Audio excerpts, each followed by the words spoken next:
Ako po si Major Ronnie Aquin Halangdon, Armor Philippine Army. Ako po yung the first responder ng Zamboanga Siege to 2013. So, ako po ay isang product ng OPC Class 51, DAS 2004. Ang kasama ko po sa Zamboanga Siege as yung classmate ko. So, dalawa na kami, si Major Alciao. During that time, siya yung nag-lead ng snipers team during the Zamboanga Siege. So, kung makita natin dito, sir, no, ito yung Plaza Persing ng Zamboanga City. So, ito yung gustong mangyari ng mga kalaban na pumasok sa Zamboanga City. Ito yung Plaza Persing. Ito yung time na first day na ginawa namin na nag-conduct kami ng blocking position. Kasama namin yung 12 BRC. So kung mapansin nyo po rito, sir, sa mga pictures na to, sir, ito na po yung pang day 6, kung di ako nagkakamali. Dumating na po kasi yung mga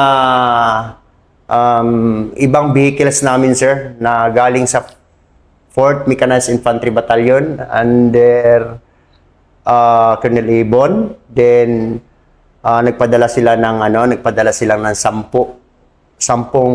wheeled vehicle, Simba, Commando, yung nakarating po sa Zamboanga City. So under po to, sir, ni Captain Buwal nung time na yan, 10 vehicle sa yung company commander, if hindi ako magkamali, 42nd Mechanized Company ito, sir. So kung makita nyo sa picture, sir, ito yung highlights doon, sir, sa maraming videos, pictures, sa mga news natin, sir, sa lumalabas sa TV. So, highlight din ito, sir, dahil ito yung Loste Street na kasagsagan na pasukin ng government forces. At medyo tumagal tayo, sir, kasi maganda yung defensive position nila itong time na to, sir. So, kung mapansin nyo, sir, ang daming tangke dyan, sir, na naka-deploy. May mechanized tayo, siyempre, to secure the armored vehicle, sir, kasi meron sila mga RPGs. Dami nilang RPGs din dito, sir. Then, may mga snipers din yung mga kalaban. So, ang snipers ng kalaban, naka-occupied na sila doon sa mosque.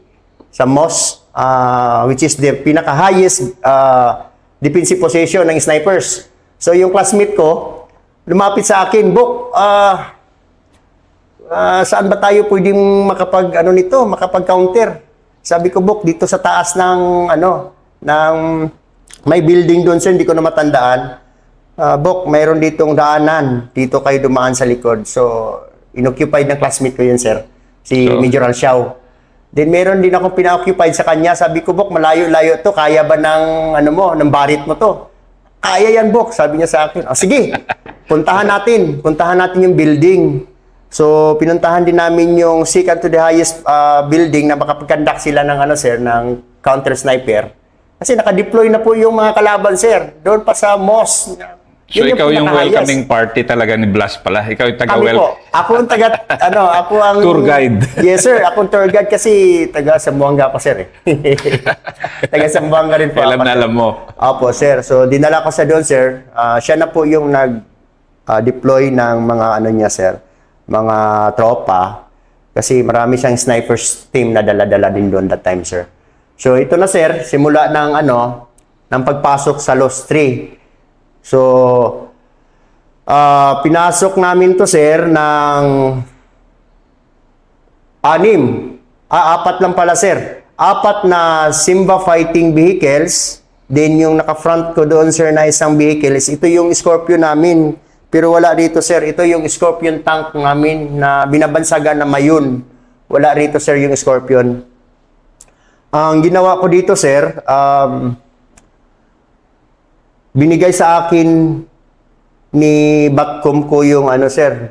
Siyempre, instruction ng sir, instruction ng GSOG na i-hit namin yung KJK building kasi medyo matagal na sir na Hindi namin na-penetrate kasi resistance yung kalaban dyan, sir. Naka-blocking yung mga sasakyan, yung sniper nila, nandoon sa MOS, na yun yung pinaka-highest na na-establish nila, sir, eh. Na pag-sniper nila, yung sniper din nila, sir, doon sa sasakyan, sa ilalim, naglagay lang sila ng mga barricade doon, sir.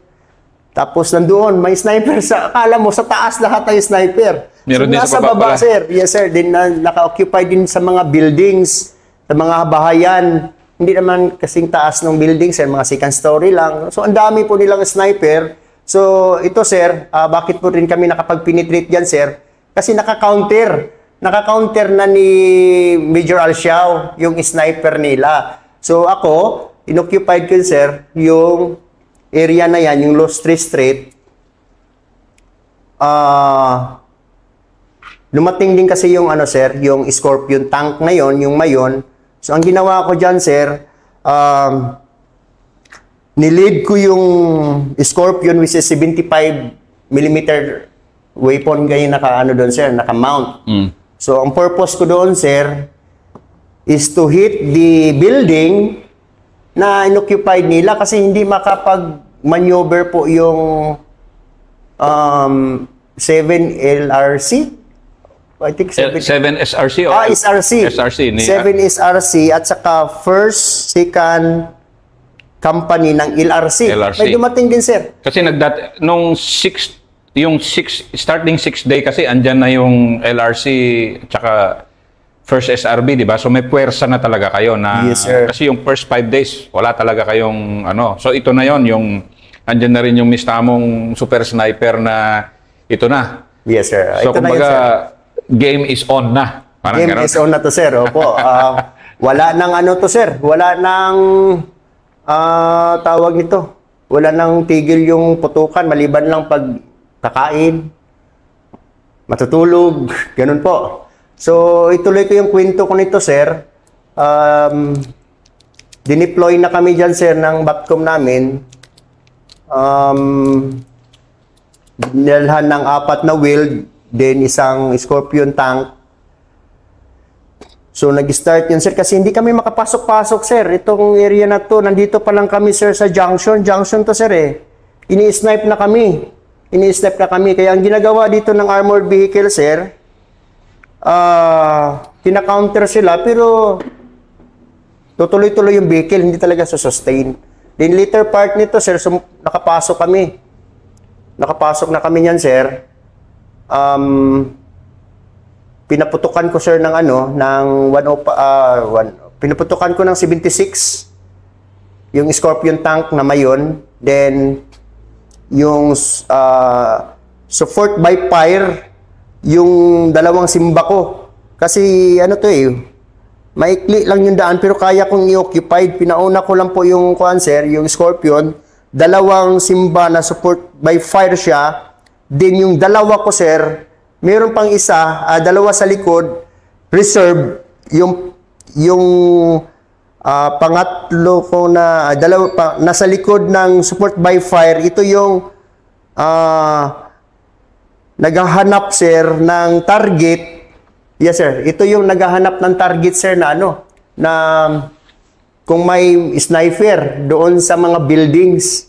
Pero wala pa kayong ano noon, di ba? Wala pa kayong yung nagamit sa Marawi na RCWS, wala pa? Wala pa po kami, sir. Hindi pa namin nasubukan yan. Puro kami, sir, itong mga Simba, Commando, Scorpion tank. So ano yung nagagawa ng Scorpion tank na hindi kaya ng Commando at saka Simba ng mga unang bugso na ganun? Ang nagagawa po kasi, sir, ng Scorpion tank, sir, is malaking impact doon sa kalaban. Kasi mga kasi talaga? Siya, sir, 76mm cannon yung bala niya po. Pangtibag din sa, sir, doon sa defensive position nila para po makapag-maneuver yung mechanized namin, sir, na dala-dala. Ang dala ko nito, sir, is mechanized ng 4th Mechanized Company.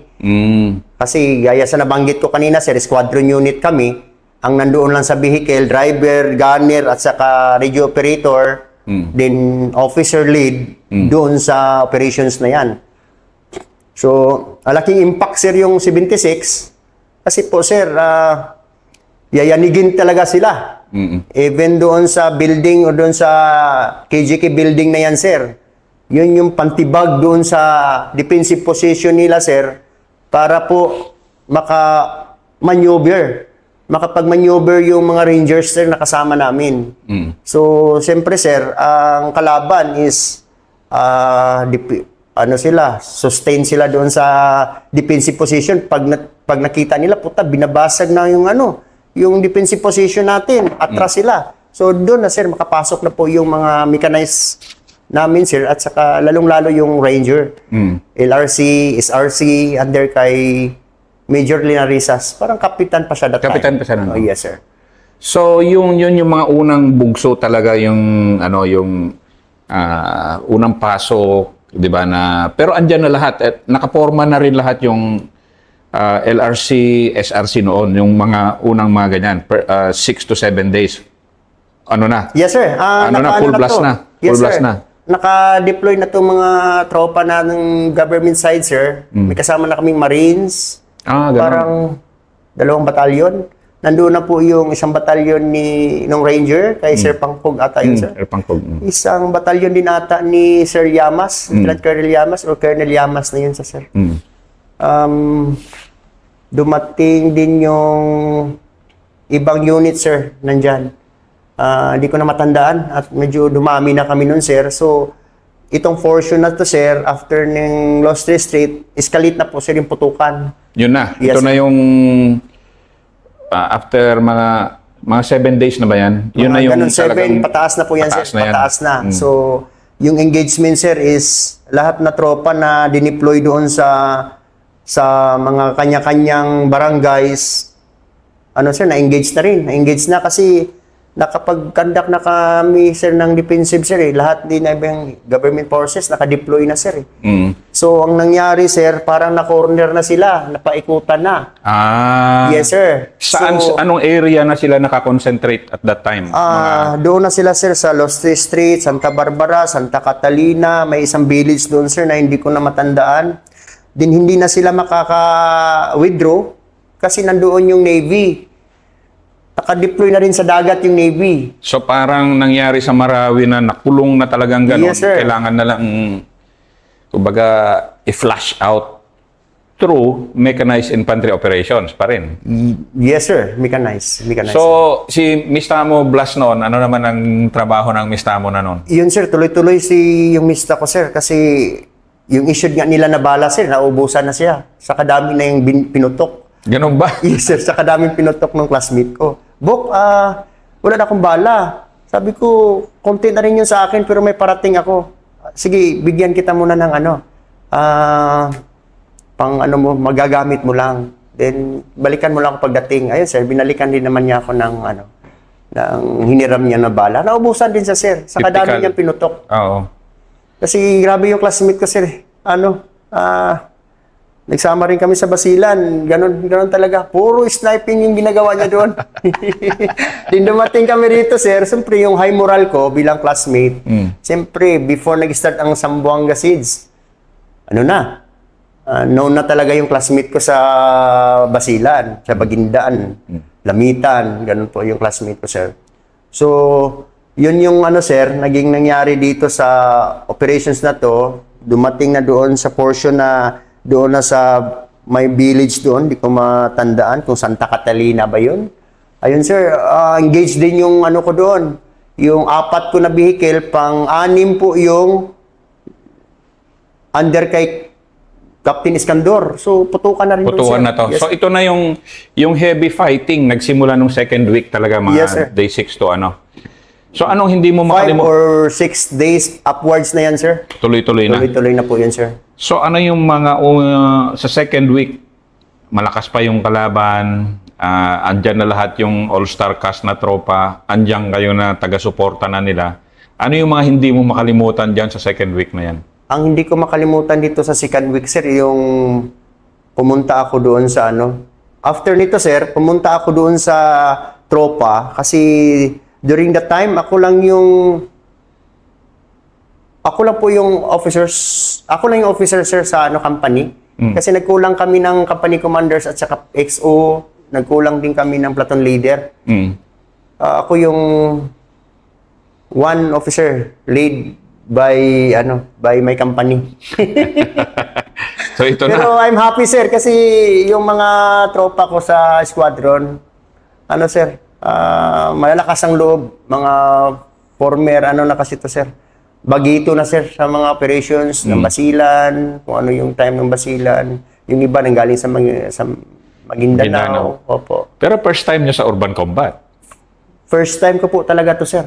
Anong feeling ng mechanized infantry? Kasi yung lessons mo diyan nagamit na sa Marawi eh. Pero kayo kasi yung simula talaga ng mechanized infantry in urban combat eh. Ano yung mga una mong ito yung mga sabi ko mong matindi pala to, di ba? Kasi first time talaga yan eh. First time to, sir, lalong-lalo tong kay Jiki. Kasi, sir nagpapakita yung kalaban or ini-engage ka ng kalaban itong building na to.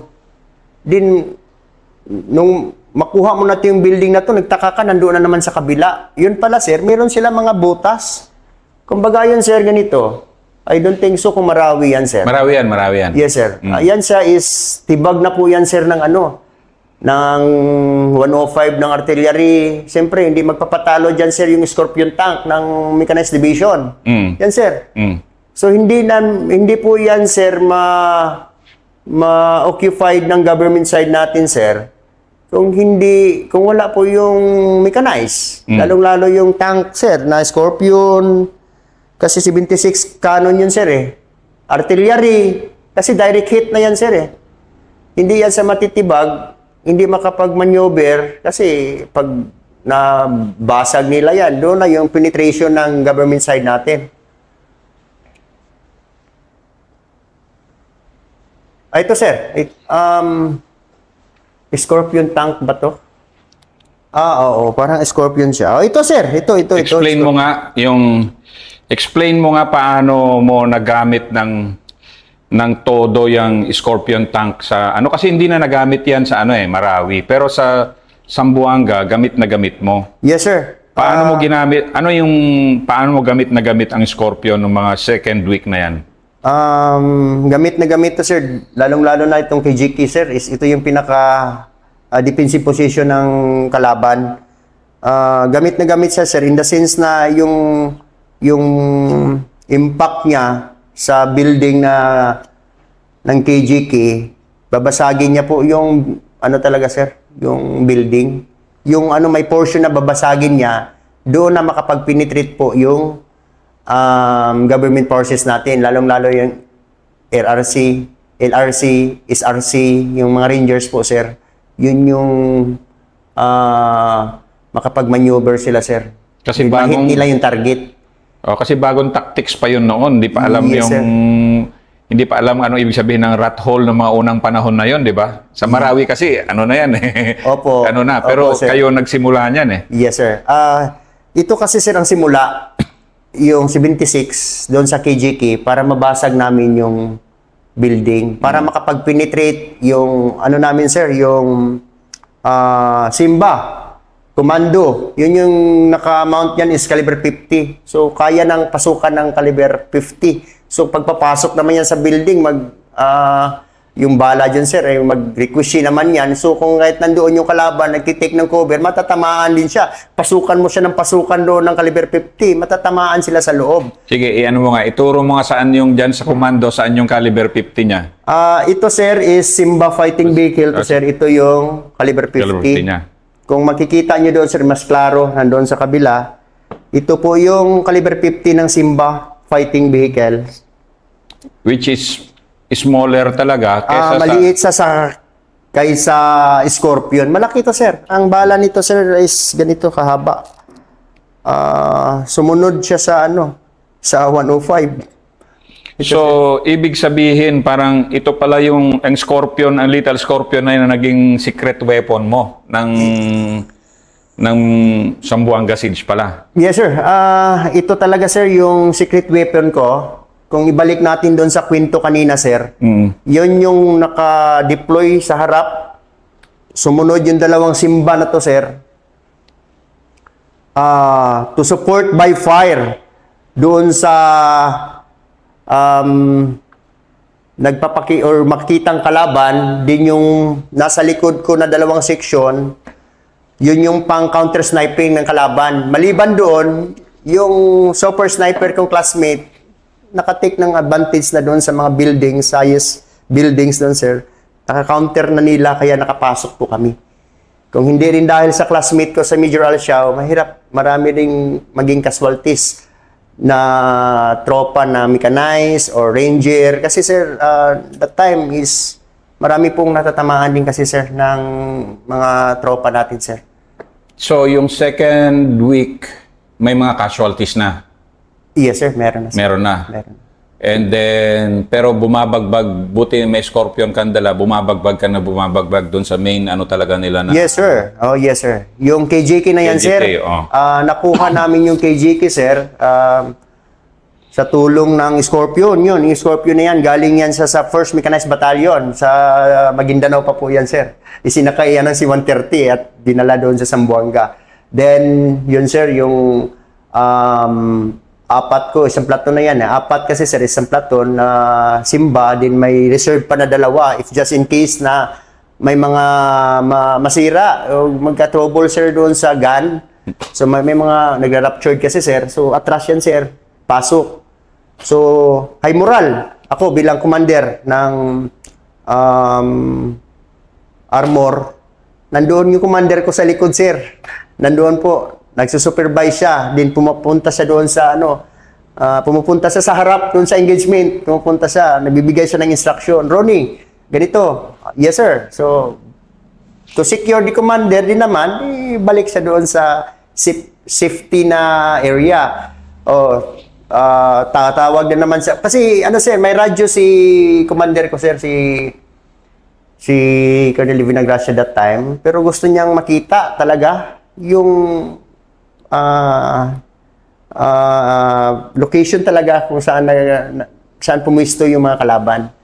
Pumunta yung commander ko, sir. So, yung moral, high moral kami, pati tropa. So, paano bilang isang cavalry commander at that time, siyempre nag-a-adjust ka sa tactics, di ba?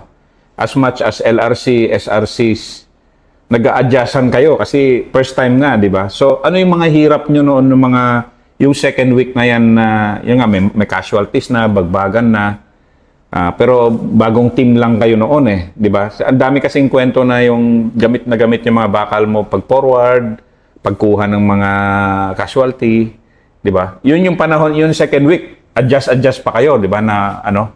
Yes, sir. Mahirap lang sa una, pero nung nagkaamuyan na naman, sir, naging maganda yung result ng operations namin. Kasi kung ibalik natin dun sa una, siyempre, sir, hindi mo maiwasan tapunan ng sir, tear gas. Tapunan mo siya ng tear gas. Napupunta sa tropa namin. Tatapon din yung tropa namin, napupunta doon sa ranger units. So, yun ang first na samahan ng operations na yun na hindi pa kami nagkakamuyan, sir. At hindi rin ma-locate kung saan babanda sila kasi siyempre kung nandito yung isang unit, normally mag-occupied yan ng defensive position automatically. Hindi man lang yan doon lang sa loob na isang bahay. I-occupied niya yung maraming bahay kung saan makaka-take advantage. So, siyempre, sir, itong tropa, hindi niya din ma-monitor kung saan babanda. Siyempre, kinukonsider din namin, sir, yung hangin. Sana. Ang problema yung hangin, sir, mag-iiba kasi dadaan yung Air Force. Kasi may mga Air Force din, sir, May mga helicopter din ng Air Force na bumabagbag din, sir, doon sa mga target. So, magbago yung ng hangin. Ikot ng hangin. Pagtapo ng tear gas, mapunta doon sa kasamahan. So, yun yung naging problema nung first namin nagsama ng mga ibang units po, sir. Then, ayun, sir, na-adapt naman din agad through doon sa tulong din ng radio na. Sa radio, nagkakaanohan na sir, nagkaka-organize na. So, yun. Tuloy-tuloy na sir, yung magandang samahan. Doon ng Ranger, LRC, Mechanized, pati itong Fort Mechanized Company. 42nd Mechanized Company, I mean. Then, kami, bilang squadron units. Then, ito sir, ano yan siya? Bago namin na-hit yung KJK na yan sir, may mga instances pa sir na pumuputok sa left wing namin sir, nandito kasi hindi lang KJK ang inoccupied nila sir, may mga ibang portion dito na mga malalaking building, mga bahay, inoccupied na rin nila sir. So, grabe yung dyan putukan sir, kasi yun nga, nakatago sila sa malalaking bahay, under such time na alanganin sila, lilipat na naman sila sa ibang bahay. So, bilang first timer sa urban, hirap. Sabi ko, parang mga daga to mga to. Ang dami nila. Kasi, itong building na to, kumbaga, mabasag na yung building na yan.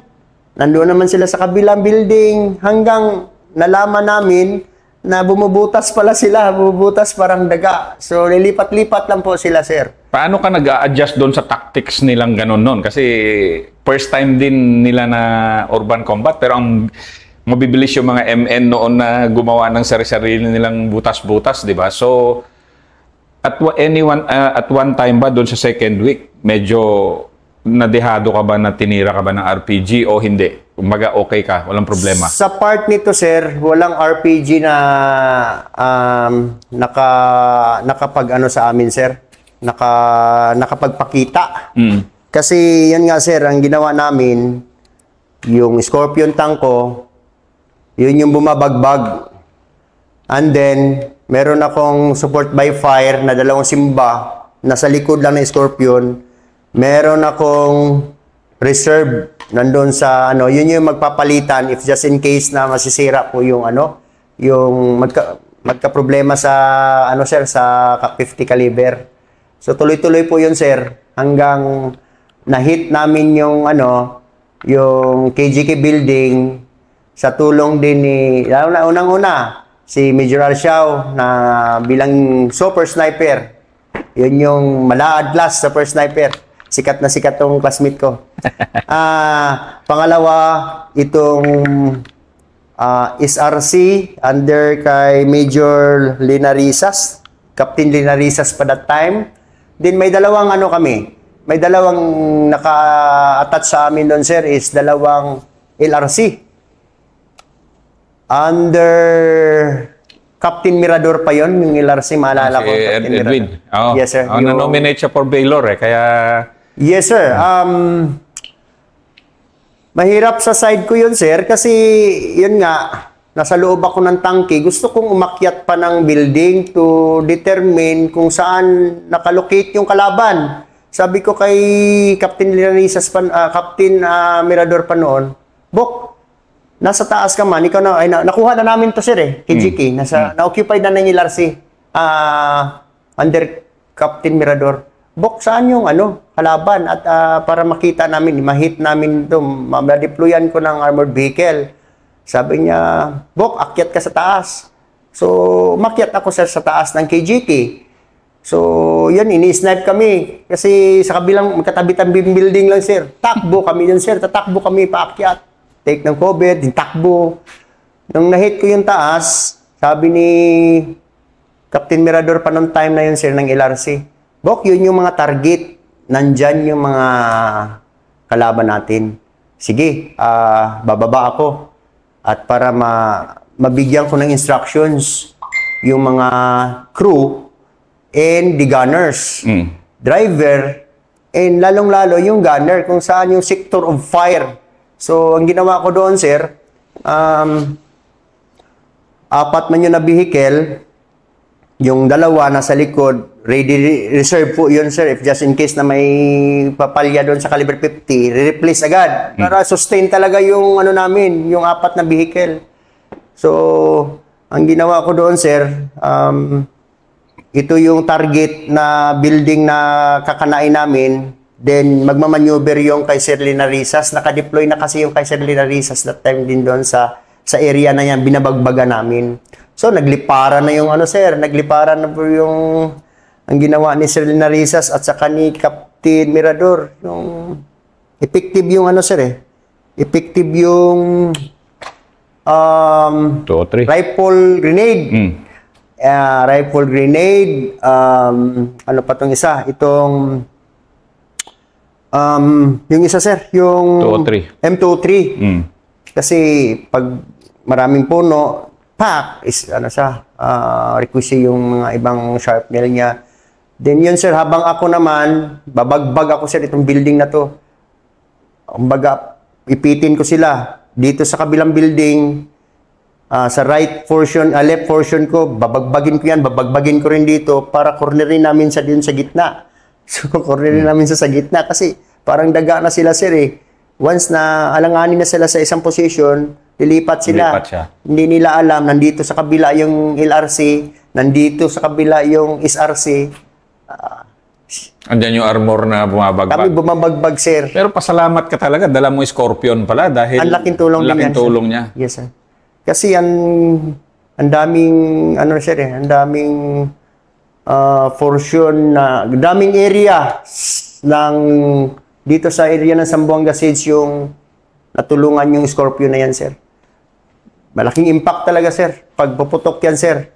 So, yun, makapag-maneuver yung natin, yung ground forces. Okay, so ito yung second episode.